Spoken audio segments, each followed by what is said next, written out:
Hello and welcome to the IB History Podcast. Today I will be giving you an overview of Chapter 1 of Jack Weatherford's book about Genghis Khan. McLean is superior. Okay, so in the intro of this, we have a description of Genghis Khan conquering Bukhara in Uzbekistan and entering the city, which is something that he seldom does. Now, Bukhara was a prosperous city, and he wanted his rare entrance to serve as propaganda to promote terror among future cities. He performed surprise attacks on Bukhara, and he performed audacious acts such as crossing the dreaded Red Desert and forged alliances with the nomads of the area. And essentially, he used trickery, and his men pretended to be merchants until they reached the gates of the cities. And at that point, they sounded the alarm and they finally attacked. So this is great for military tactics. You can bring this into trickery and psychological warfare. He never attacked immediately. He tried to frighten the enemies in an attempt to force the city to surrender. He would sack neighboring towns and allow a few refugees to go to the main city to share their tales. Again, psychological warfare. He offered generous terms of surrender to the outlying communities. But if the communities or the cities refused, the town and all of their residents were destroyed. The civilian population of Bukhara surrendered and opened their gates, but a small contingent of defiant soldiers remained in their citadel, where they hoped that their massive walls would allow them to, withhold from any attack.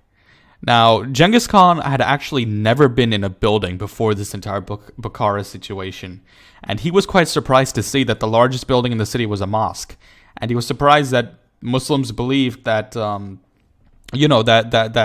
the religious building would be a thing.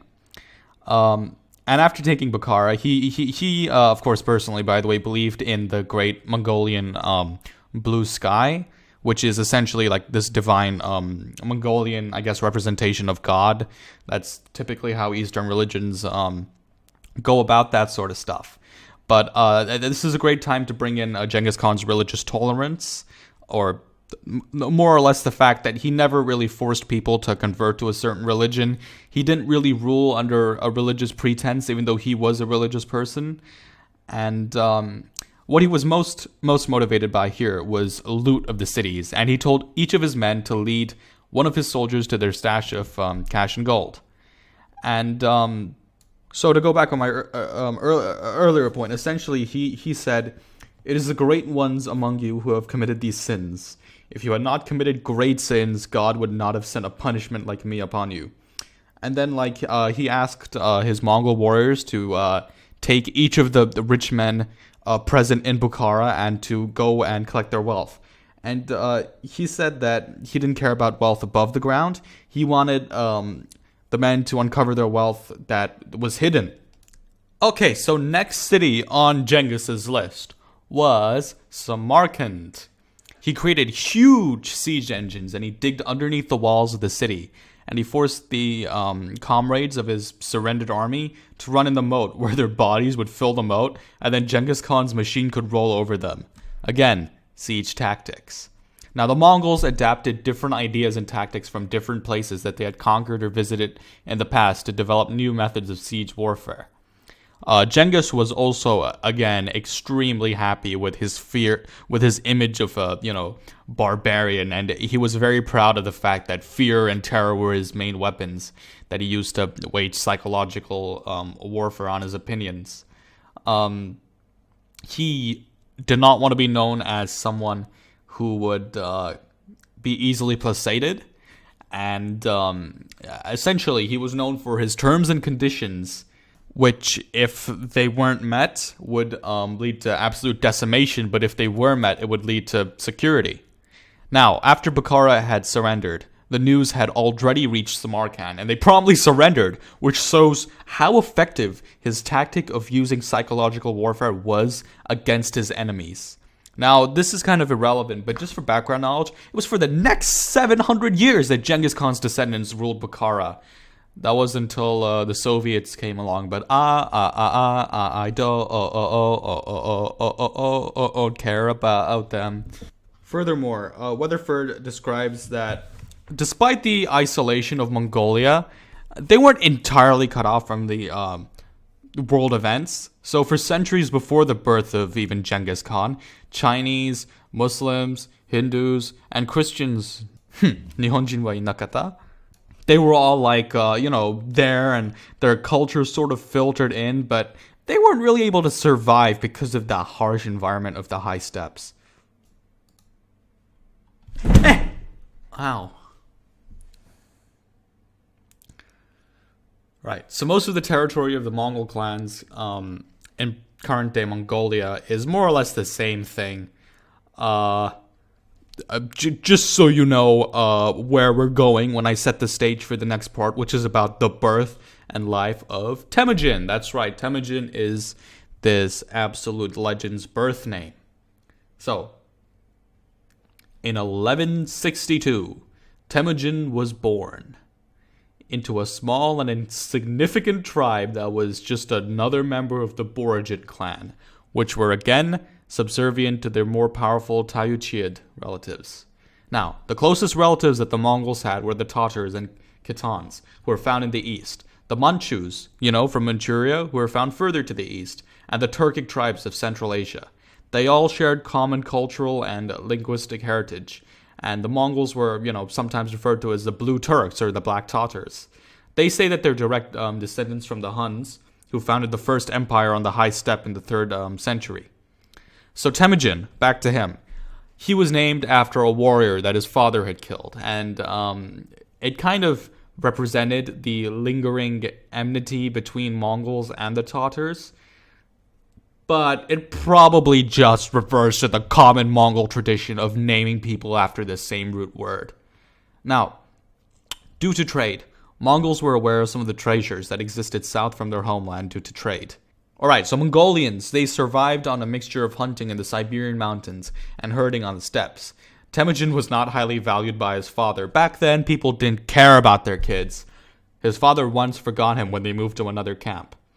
He was found by the Tayuchid clan, and their leader, Targatai, known as the Fat Khan, you should definitely call him that in exam, took him into his household and kept him for some time. Then, later on, this Fat Khan, Targatai, had a great time boasting about how he trained Temujin. Now, Temujin's dad probably just wanted to get rid of him, to be honest. But eventually, they found him, and Temujin was taken to Holan's family, and they stayed with a family along the way, whose daughter, Borte, was only slightly older than Temujin. And they eventually married, and during this time, until Temujin became older, he would serve his apprenticeship with his in-laws. That's how it worked back in Mongolia. The guy had to go work for, his desired partner's parents, and eventually his desired partner's parents would be like, okay, cool, that's enough slave labor. I'm happy with you now. Now you can marry my child and bring more miserable creatures into this steppe. Right, so it was around this time that Temujin became friends with Jamaka, another member of another clan, distantly related to Temujin's father. Jamaka will go on to become extremely important later on. So Temujin and Jamaka became close, and they wanted to transcend the kinship that was dictated to them by birth. They became blood brothers, so they slit their hands and put the blood together, and this meant that they would absorb each other's soul, which is obviously what you do with your friends. Ain't that right, Jamie? Riding and archery was ingrained in Mongolian culture. By the age of 4, Mongolian children could ride a horse and stand on their backs. And once their legs grew long enough, they used to practice archery on horseback, hitting leather pouches as targets. Now, here's the kind of weird thing about Temujin. He kind of killed his own brother because he didn't like being ruled over anybody apart from himself. And he kind of had to flee from it, which it turns out his parents don't care, and they didn't care. And after fleeing, he was eventually captured by the Tayuchids, who treated him like a slave and tried to break his will, but he managed to escape using his creativity.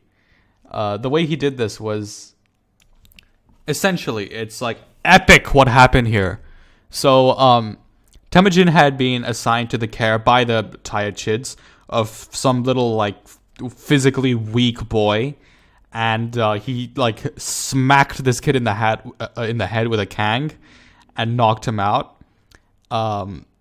And he hid in a clump of weeds in a nearby river, and then sooner or later he was spotted by a family who he already knew because they had like treated him nicely, and he left the river in the dark, and he made his way to the old man's gur, which is like a house, and entered it. And the hosts basically removed the kang. They burned it. They hid Temujin in a pile of wool while the Taiyachid were looking for him. And that night they sent him on his way. And this humble family really impressed Temujin. He was super like grateful for them, and this kind of paved the way of what's pretty interesting later on. It's because we'll get into this later, but Temujin in later life decided to judge others because of their actions towards him and not because of their blood or their kinship bonds, which was a very different sort of concept in steppe society. What I'm talking about here is what's called meritocracy, whereas before that, aristocracy, i.e., you're like judging people not because of who they're related to or giving them power because of that, but rather because of their merits. Like, not electing George H.W. Bush and then electing his even worse son again. But I've sort of run out of time, so thanks for watching part 1. Make sure to like, comment, favorite, share, and subscribe. Shout out to my awesome history teacher and our awesome history class.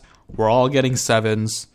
We're all getting scholarships for when we go to universities in the United States of America, which is the only country we're applying to. Thank you for watching, and goodbye.